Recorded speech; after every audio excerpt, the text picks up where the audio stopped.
Good morning everyone, we are the group 3 reporters for today, and today we're going to talk about the chapter 13, setting goals for success.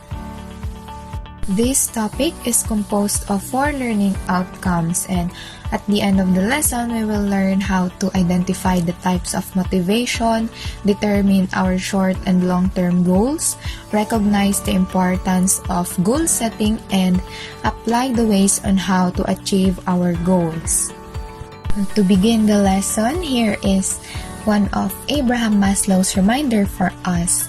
If you plan on being anything less than you are capable of being, you will probably be unhappy all the days of your life. Among these fundamental necessities of life is another need, to become all that we are capable of being. According to the influential American psychologist Abraham Maslow, for human beings, achieving our potential is as vital the need to breathe. This is quite a strong remark, but it's worth considering as it touches on this important value of aspiration, which can really bring meaning, action, and positivity to someone who might otherwise be simply wondering if there is something more to life. Maslow believed that what brings us satisfaction and happiness as human beings is to strive to reach our potential. That's why when we aren't go-getting, we feel like something is missing and we are looking for inspiration.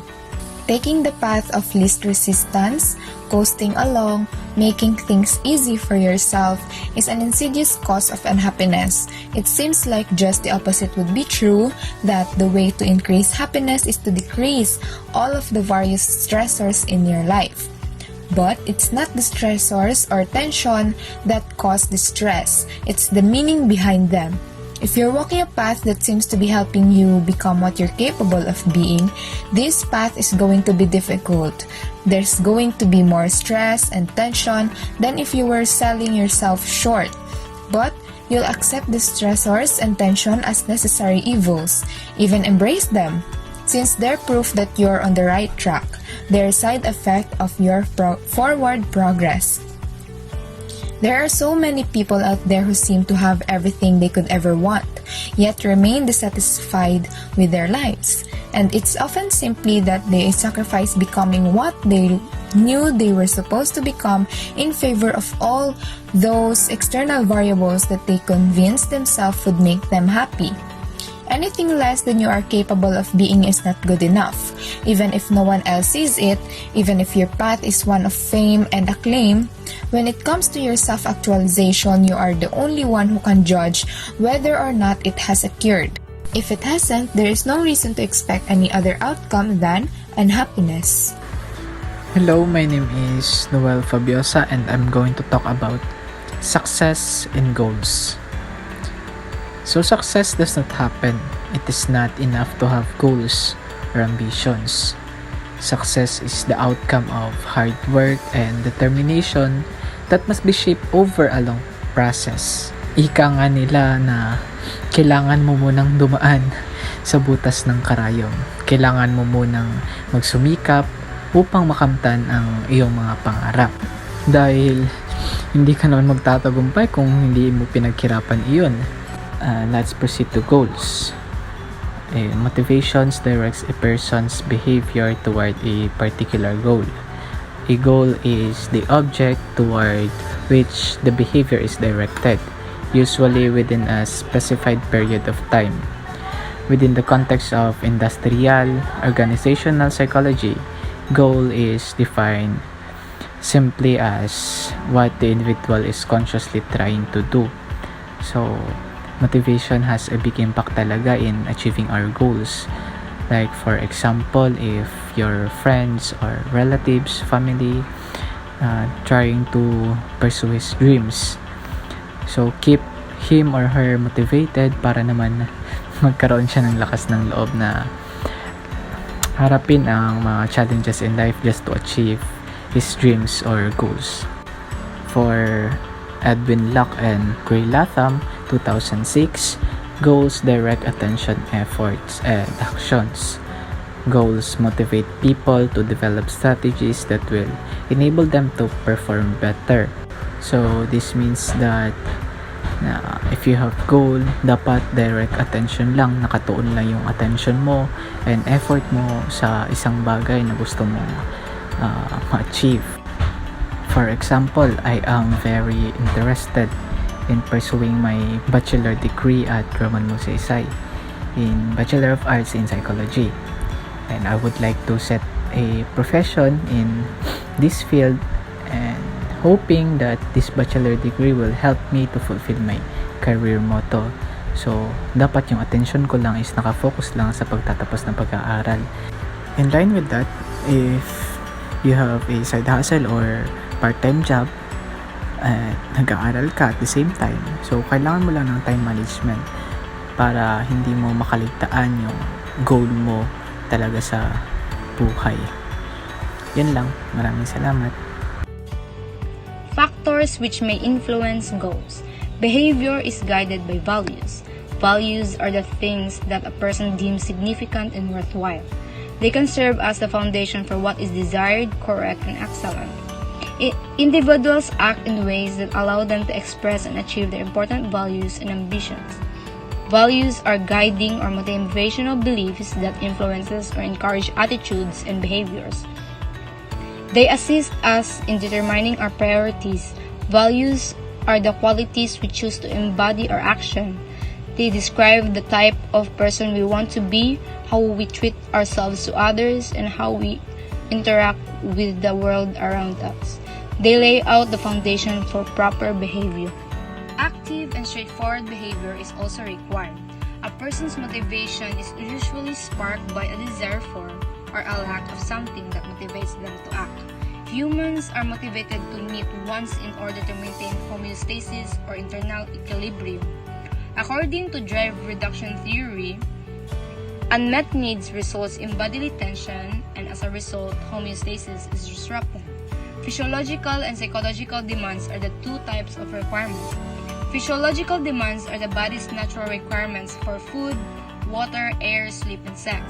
Affiliation, achievement, altruism, esteem, and prestige are all psychological needs that originate from interpersonal connection. Being active and straightforward is essential in interacting different people because it makes them sure that you understand and feel them. Motivation is just one of the things that makes a person move without asking for any favors. Drive reduction theory stated that attention is needed to be reduced or fulfilled. For example, when you are hungry, you eat some food just to fill your stomach. When you are bored, you tend to find some entertainment to remove the boredom you are feeling. Two of the most important demands in your body that is required to fulfill is physiological and psychological. Without fulfilling the needs of these two, your homeostasis is disrupted or disturbed. Therefore, you cannot focus on many certain things. Maslow's theory of motivation states that it needs to motivate conduct. Maslow created a pyramid-shaped theory of hierarchy of needs, with biological or physiological demands at the bottom and a desire for self-actualization at the top. Once biological needs are met, safety and security needs, such as the need to be safe from danger, illness, and threat, become vital. Individuals may be able to find love and fulfill their need for belonging after these needs are addressed. Individuals can eventually acquire self-esteem and self-actualization. Self-actualization is defined as the realization of one's full potential.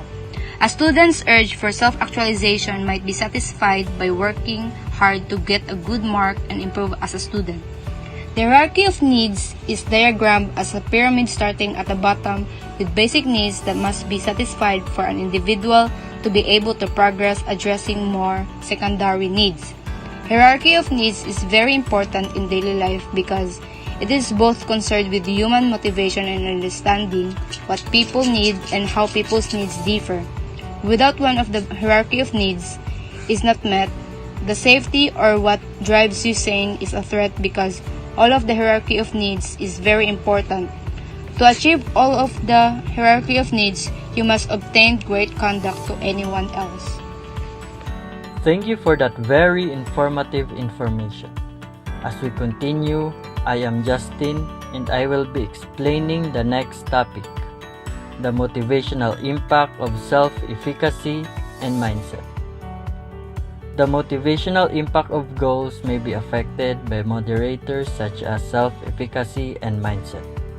So according to a psychologist, Albert Bandura, he defines self-efficacy as the person's belief that he or she can successfully perform behaviors that will produce desired effects.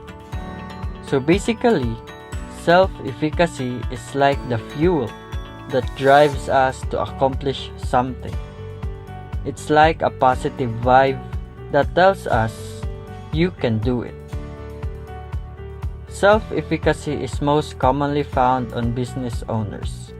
It entails judgment of personal capacity. It plays a certain role in people's thoughts, motivation, and action. Bandura suggests that efficacy beliefs influence students' academic performance because once tamad ka, duha na ta. Wala kang ma-accomplish if start pa lang negative na agad. According to psychologist Carol Dweck, there are two categories of mindset: fixed and growth mindset. People with fixed mindset believe that their basic qualities, like their intelligence or talents, are simply fixed traits. Students of fixed mindset worry about making mistakes. Having a fixed mindset doesn't mean it's bad. It also has its positive and negative side, depending on how you visualized it. As said, students of fixed mindset worry about making mistakes. The positive side of it, it's like you're sharpening your edge like a knife, making yourself smarter to avoid those mistakes. The downside of it is your physical and mental health. You may end up frustrating yourself, starving it, and even worse, you'll end up quitting. Growth mindset in turn believe that their most basic qualities can be developed through dedication and hard work. Dito naman, it is like a process. Start small and end up big. Students with a growth mindset understand that mistakes and effort are critical to learning. They welcome challenges and seek critical feedback to help them learn. They embrace learning, mistakes, and effort in a way that promotes their achievement. In the context of industrial or organizational psychology, goal setting is the process of improving work performance of individuals. For goal setting to be successful, goals should be SMART: specific, measurable, attainable, relevant, and time-bound. SMART embodies the fundamental practices necessary for achieving increased motivation. Individuals perform at higher levels when asked to meet a goal that is concrete, achievable, and realistic, and important to them. Goals also work best when there is a time frame for their completion. In setting your goals, you're gonna wanna have to make your goals to be more realistic than possible. However, this may not be applicable to everyone, for there is nothing wrong dreaming idealistically. As people would say, the sky is the limit, but take note that when you set a goal for something, make it SMART, even when you think that it's impossible to achieve, as Locke and Latham suggest that the most effective performance results are attained when goals are specific and challenging, when there is feedback on the results, and when they are used to evaluate performance, as well as when they create commitment and acceptance. If you're struggling to start setting your goal, here are 5 rules of goal setting. First is set goals that motivate you. When you set your goals, it is important that they are personally important to you. It could be the graduation, finding a stable job, or even finding a career that suits you best. Anything that is more personal. The second is set SMART goals. Your goals must be clear and well-defined so that you can measure the degree of your success. Be sure that your goals are attainable and personally relevant to you. Your goals must also have a time frame. Though this rule can only be applied to short-term goals, it is important to set a specific time for the things you want to achieve, giving you an extra push to put effort and avoid procrastinating from it. By this way, you will also learn how to manage your time efficiently. And the third one is write your life goals. Make a chart and write a list of all the goals you want to achieve. If you're familiar with vision boards, that thing will help you a lot. Vision boards are a visual representation of your goals, wherein you can prioritize the items on the list, discard those unimportant, and make space for all the important urgent activities you want to do. And after that, you can pretty much put it in your room or anywhere where you can always see it. And this will help you to be motivated to strive harder. And the last ones are develop an action plan for your future and start working toward your life goals. These last two rules, you will now go and exert effort to achieve your goals. You will now do something about it and start working on your dreams. Now, this is the summary of our report. These are all the highlight and terminologies used in the topic. So again, we will end now the discussion, and thank you so much for listening, and may you all have a great day. Again, we are the Group 3, setting goals for success. Thank you.